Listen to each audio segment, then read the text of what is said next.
Malulupit yung kanyang mga statement kahapon, Attorney Panelo. Ayan, katulad nung ayan, yung sinasabing 11 days na ginastos daw yung 125 intelligence fund, 24 hours lang daw, naubos yun.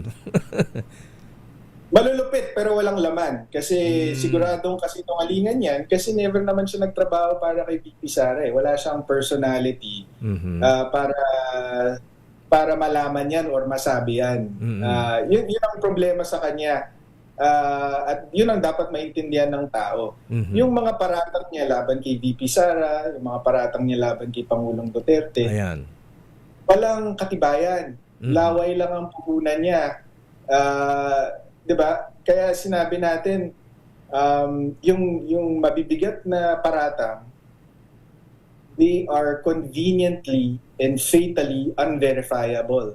Convenient kasi pagka sinungaling ka, syempre wala kang katibayan. So convenient, 'di ba? Para sa isang sinungaling.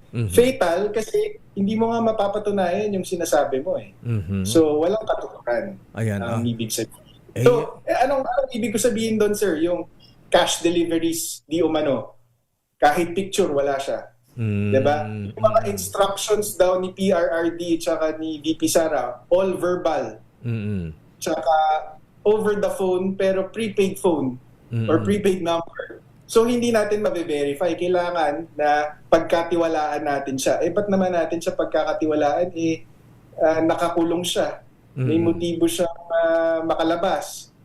Diba? Yung mga dami account, Attorney Panelo. Dami account. Ganon din po yun. So sabi niya, anong sabi niya?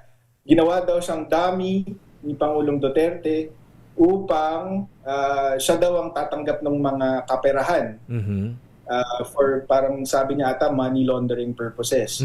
At nag-execute pa siya ng bank waiver para patunayan. Pero ano pong mapapatunayan ng bank waiver? Ang mapapatunayan lang po ng bank waiver ay yung mga bank accounts sa pangalan niya. Tapos kung ano yung laman ng mga bank accounts, di makikita. So, paano napatunayan na si PRRD ang nasa likod nun? Or si PRRD ang nagbigay ng pera or ang nagputo sa kanya? Wala. As usual, wala siyang katibayan.